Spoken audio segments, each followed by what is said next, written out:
Hello everybody, welcome to Dak Band Productions and welcome to Conahee Rail. So this video is going to be a follow-up to my York trip that I made a couple weeks ago. And what I'm about to show you wasn't on my York train show haul video, only because what I bought goes with a previous video, as what I mentioned. So first, let me just say, for those who don't know, I actually have two layouts. I have Conahee Rail High Rail, which is what you see here all the time in these introductions, you know, true 148 scale trains, guardrails track. It's all made to high rail specs. What you don't get to see on video is I have a traditional layout, which is 4 by 12 foot long. So not really big, but not small either. But I spend most of my time over here rather than over there. So if you watch my video, I decided to buy an MTH Premier Intermodal car. I wanted to show it off to you guys, but when I got it out onto the layout, I noticed that it was bigger than the K-Line intermodal cars, and but I decided to go ahead and run it anyway because I wanted to let you guys see what you thought about the two different sizes. And so I went ahead and made that run, and then of course that's when you guys heard the big crash. I forgot all about, there was one tunnel portal that I did not open up, and it ended up hitting that. So the run was a no-go, and as you can see here, the MTH version is much taller than the K-Line. It's also longer. So before I show off my purchase from York, my follow-up purchase, just wanted to mention that I suffer from OTD. And I know you guys are asking, what is OTD? Well, that's what I call operator train disorder. So I have this operator's train disorder where things must be run a certain way. Now, the good news of that is I only do it to myself. I'm not one of the ones that say, hey, you're doing it wrong. Although I had done it to a couple of friends, but to complete strangers, I won't go over there and say, hey, you're running it wrong. But yeah, I'm the person who has to have the caboose running what I would say, you know, a certain way. We'll just say, I gotta have it. So the smokestack has to always be at the back, not at the front. So that's how OTD I am. Operator train disorder. And same way, FM Train Master, Alco RS3, they got to be running long hood forward, not short hood forward. Again, OTD, operator train disorder. So I've been doing better with my OTD. As you guys see, I've been bringing stuff that's not prototypical on a Conahee rail and run it. I run my Miss Liberty Penn Central set over here, my Preamble Express over here, even the Pennsylvania 242 with the mechanical sounds of steam over here. And all of those trains are actually prototypical at all. And so, you know, I felt as though, okay, maybe I'm overcoming my OTD after all. I'm having fun, you know, because, you know, I'll run anything on my traditional layout. My OTD goes away. But as soon as I come over here, my OTD kicks back in again. Well, unfortunately, I know I asked you guys what your thoughts are. We're on an MTH Premier being mixed in with the K-Line because they're two different sizes, and asked you guys if you thought that would be okay with you. The problem is my OTD kicked back in, operator train disorder. And I'm like, no, that's not going to work for me. This is not going to work for me. My OTD was kicking in high gear. It's like I'll never be able to accept the fact that there's two different sizes of intermodal cars next to each other, and that's just my OTD kicking in. So what was my game plan after creating that video and asking you guys? It's like, even if they say it's okay with them, my OTD is gonna go off the scale, and it did. It's like, okay, I can't do it. I can't. So I went on eBay looking for K-line intermodal cars that would match the rest of these cars, and they are near impossible to find. It's like, wow, okay, so if I'm going to find them, the ones that I want anyway, they're going to be at York. And what do I do with the MTH Premier? I haven't decided yet. There's a couple different things I could do here. I could actually start a separate intermodal train, which would include only MTH Premier and Atlas O cars. The Lionel versions are a little bit smaller in comparison to the MTH Premier and Atlas O. So I probably would stay away from the Lionel intermodal cars and just collect MTH and Atlas O. But even if I did that, my OTD would kick in again, operator train disorder, and say, okay, prototypically, Conrail never had a blue intermodal car. They were brown. So the good news is that both MTH and Atlas O had made the Conrail in brown Husky Stack cars.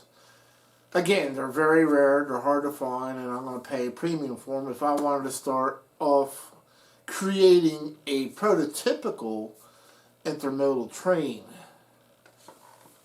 So what do I do here with this one? Well, I could put it on display, I could resell it, I don't know, I'm up in the air right now, but it can't stay with my K-line set. So,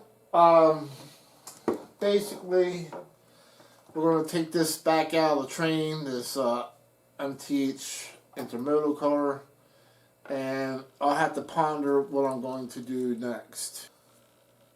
So as the official videographer for the TCA Eastern Division, I get to go behind the scenes before the public comes around, and I get to see all the cool stuff before everybody else does. So I knew I was on the hunt for K-line intermodal cars.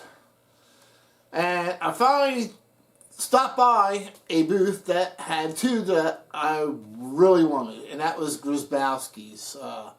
He had four of them there in total, and out of the four, there was two that I wanted to have. We're going to show them to you.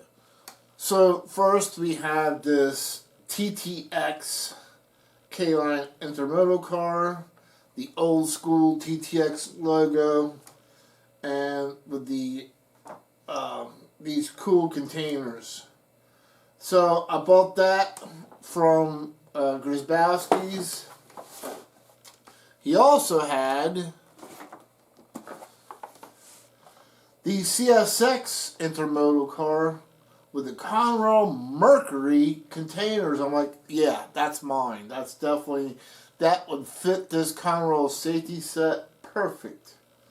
And one thing about this Conrail safety set, even though they call it a Conrail safety set, it was actually made in 2006, which makes it a Conrail shared assets operations safety set in actuality.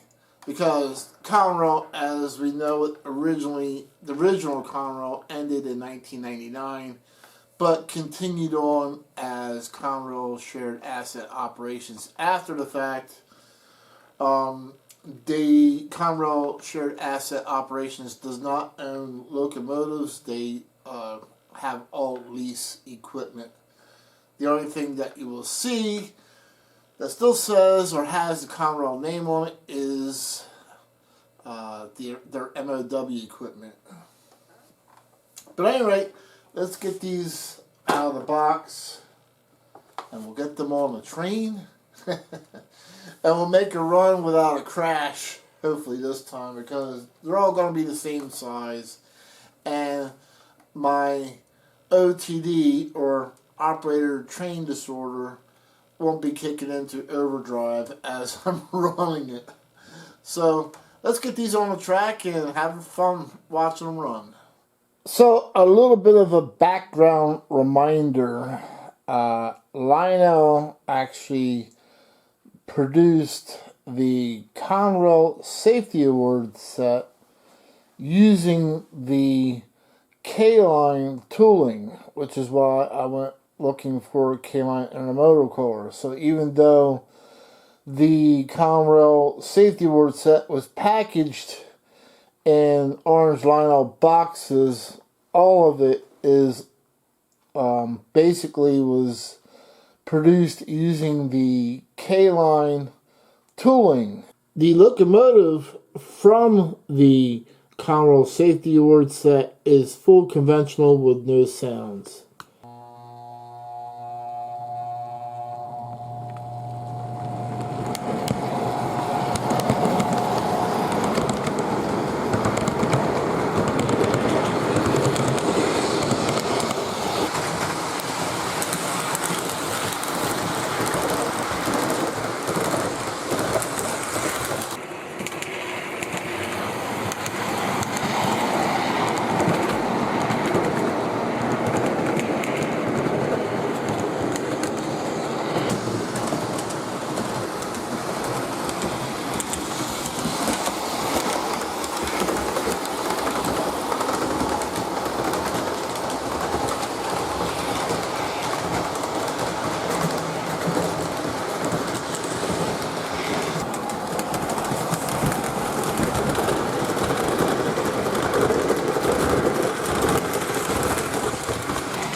As you can see, I've really been enjoying my Conrail Safety Award set, even adding a couple cars to it. I would like to find more K-line Intermodal cars to go with it.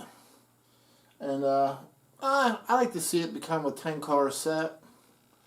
And I think that'd be kind of cool and unique to have something like that. And it's just been a cool set to run, even though it doesn't have, you know, it doesn't have sounds, it doesn't have the bell and crew talk, and it's just fully conventional, but yet it's been a blast to run anyway. And speaking of which, I want to show you guys something before we go. I picked up, and I actually found this Conrail E.H. Harriman Memorial Award. It's a 1998 Conrail Award. So this is not a Conrail Shared Assets Award. This is an actual Conrail era award. And it's a 1998 Conrail E.H. Harriman Memorial Award. And so cool that I found this. I think it's a pretty unique piece. Anyway, so my next video, I'm going to go ahead and I'm going to create a concrete portal. I'll show you how I've custom made mine in case you guys are interested in making your own. Maybe you're tired of the old stone and the old brick type tunnel portals. Maybe you would like to have something a little bit modern, such as the concrete tunnel portal. Good example of that is look up the Moffat Tunnel, which was originally built by Rio Grande, now since taken over by Union Pacific. But if you look at the tunnel portals for Moffat Tunnel, they're actually concrete. They're not stone. They're not brick. But you'll find a lot of concrete modern tunnel portals on a lot of railroads these days. Until then, let's catch you guys trackside or at the next train show. Goodbye.